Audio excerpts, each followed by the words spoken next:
guys, welcome back to the channel. Today I'm working on the Camaro and I'm going to be replacing the sway bar bushings and end links on the front and rear. So right now the car has the factory rubber bushings in it. That's one of the only things I really haven't changed. I mean, the car has the 4th gen rear out of a 97 Camaro, so it's going to have newer bushings in the rear, but they're all stock. I never really changed anything. So I'm going to Energy Suspension Poly bushings. I got the kit for the rear sway bar. I have a 23mm rear sway bar on my car, and the front is a 34mm. Now, if you're looking to do this on your car, and you're like me and you had no idea what size sway bar you have in there, you're going to want to go pick up one of these guys. This is like a caliper, vernier caliper measuring tool. You just go into there, put this thing around the sway bar, set it to millimeter, and that's going to tell you in millimeters the exact size of your sway bar. These things are pretty cheap. I think I paid like 10-15 bucks at Harbor Freight for this one. I'll link it down in the description if you don't have one.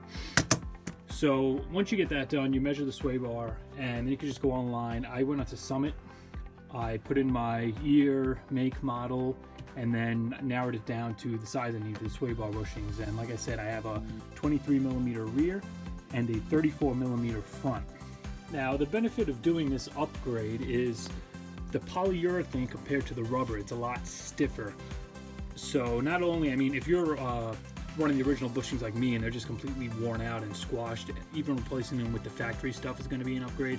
But the reason why the polyurethane is better is because it's a lot stiffer than the rubber. So that means you're not going to have as much body roll and the car's going to handle a little better.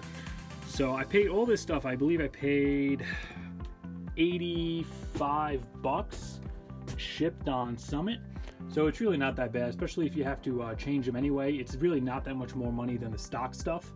So I'm going to link all this stuff down in the description, the 23mm rear kit, the 34mm front bushings, and the front links, just in case you have the same size sway bars that I do. So let's get out to the car and start taking the old stuff out.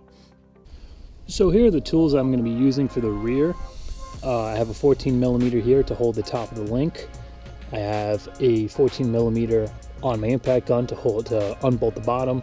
Then the sway bar bushing bracket to 13s, and then a 19 to take the wheel off. So like I said, a very simple job. As long as nothing's rusted on or stuck, everything comes apart pretty easy, and it's very easy to swap them out. So I'm going to start by removing both links, and then I'm going to go into the car and change the sway bar bushings one at a time. That way the sway bar doesn't fall out, and one side will still stay supported.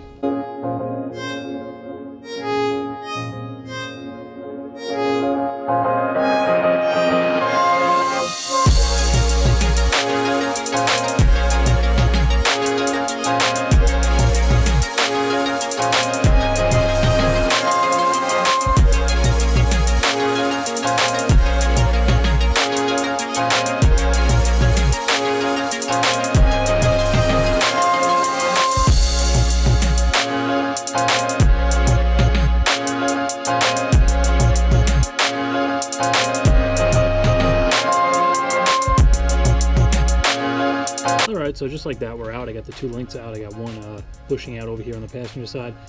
I ran into a problem where the top of the head of the bolt for the sway bar link was a little stripped, so I had to use vice grips on one side, but still it came out no problem at all.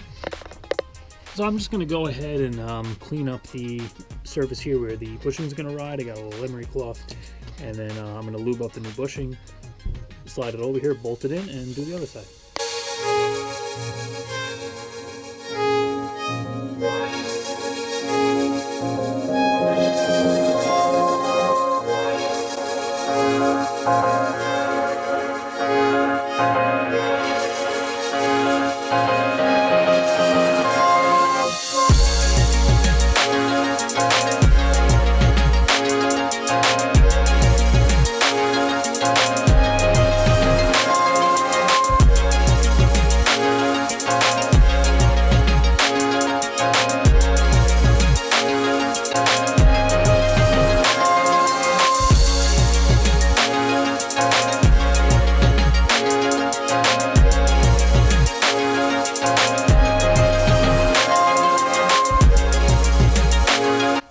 so I got this side in here. I'm not going to tighten this down fully. I want to get the other one in first, get the links on, positioned where I want, and then I'll clamp this down all the way.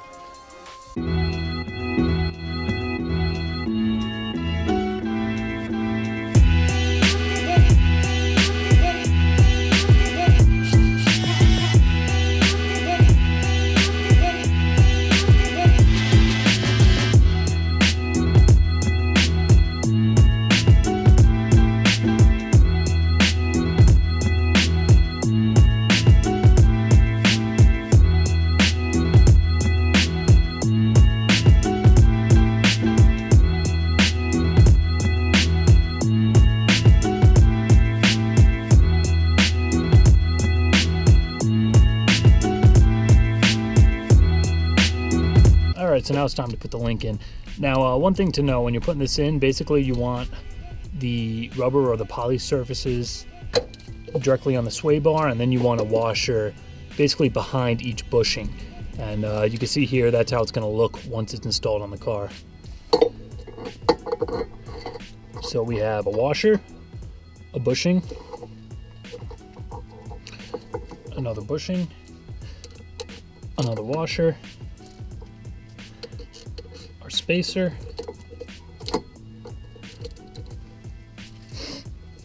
another washer, another bushing, and we're going up into the car. You also might run into the problem where you're not going to have enough room to get your last washer or nut on, so you just want to come in here with a pry bar, pry this up, and then that's going to compress all this, and you'll be able to get it on.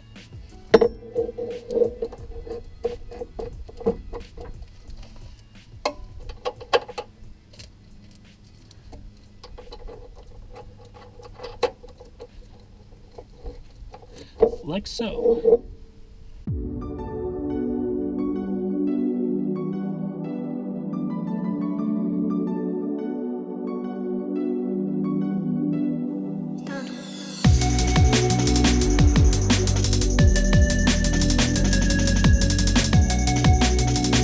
Alright, so the bushings are all tight. Now I'm just going to show you how I like to tighten these guys down.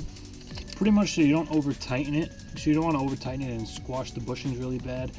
So usually what I'll do, I'll just tighten it up so you see the spaces close up, and you just get like the bushings are bulging out just a little bit of squash on the bushings, and then you should be ready to go.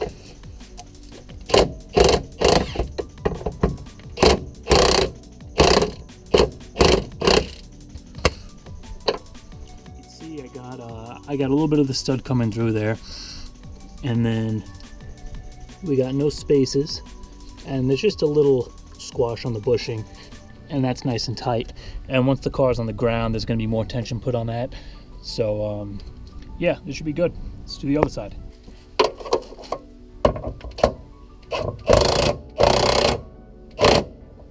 Alright, so we got our new rear bushings in, we got our new end links in.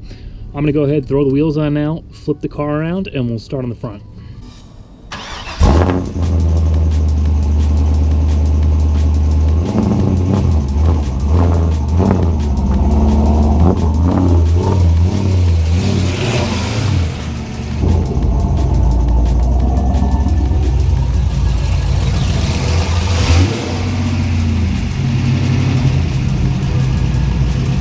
Alright, so I got the front end lifted up.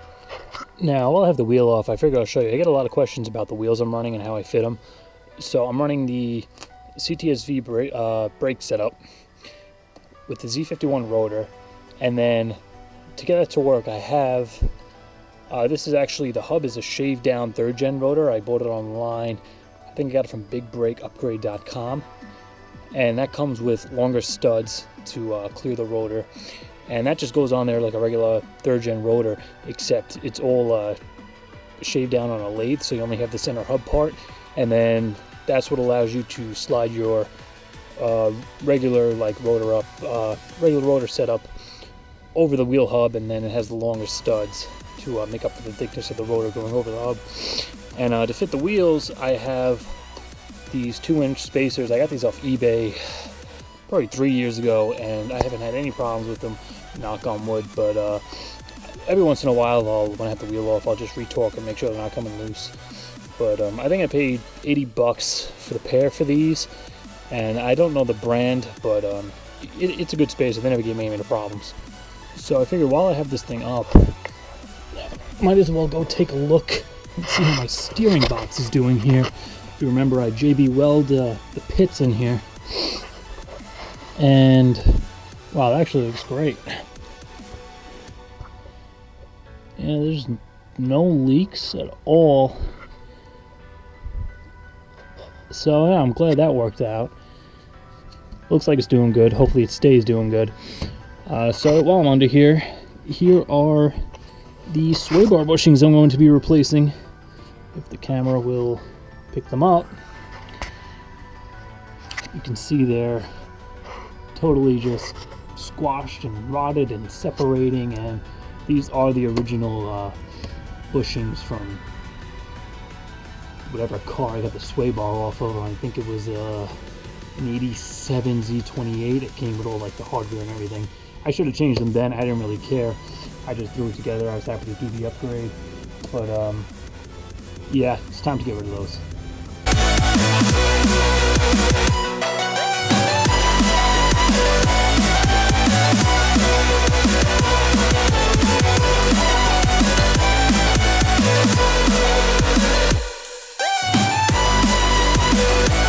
The sway bar over here doesn't have any corrosion. It's actually in really, it's very clean and good shape, so I'm not going to bother cleaning that off. I'm just going to lube up my new bushings here. Slide them over the sway bar. And then the front kit didn't come with brackets, so yeah, the factory ones fit, so I can just reuse these.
Guys, so that's going to do it for replacing the sway bar bushings and links on my Camaro. So here are the original bushings. Close. You can say they have just absolutely had it. They're all hard, they're deteriorated, they're dry rotted, they're cracked. As I showed you before, they were like bulging out of the sides of the mount on the car. So these were definitely time to replace those. Like I said, as you can see, it was a very straightforward, easy to do job. Some of you guys might run into problems if you have like the original links on the car. These were replaced before. The bushings in the front were original. The back ones are, I'm assuming they're original from a 97 because the axle came out of a 97 Z28. And you can see the front ones, I actually put these on. These are Moog replacements when I got the car. This one was broken. And I'm not sure where these came from. I guess they came with my rear and I reused them because these almost look like they're poly, but they're softer. As for upcoming videos, I might slow down a bit because the weather's starting to change. It's still pretty warm over here, but once it starts snowing, I'm not going to really be doing anything to the car. I usually put the car in, I have a garage rental. I leave it in there for the winter so I don't have to drive it in the snow. It's not so much the snow that I care about. Like once it's shoveled and everything, once it's plowed, it's the salt. So as long as the roads are white and there's salt on the ground, I don't want to take the car out. I don't want you know, I don't want it to rust. That salt like will destroy your car. But as long as it's not snowing, I'm gonna keep driving it. And like I said, January, maybe the beginning of February is when I'll probably start putting out more heavy videos with the mods I'm gonna be doing. Like I said, that's when I'm probably gonna be starting the boost project. So you're going to want to stay tuned for that. As the months go on, if I don't have any frequent videos coming out, I'll definitely post update videos, tell you what's going on, if I got any new parts. And then if you have any ideas for videos, yeah, I'll be happy to make them. But for now, that's going to do it. So as always, if you like this video, please leave a comment, like, subscribe, and I'll see you next time.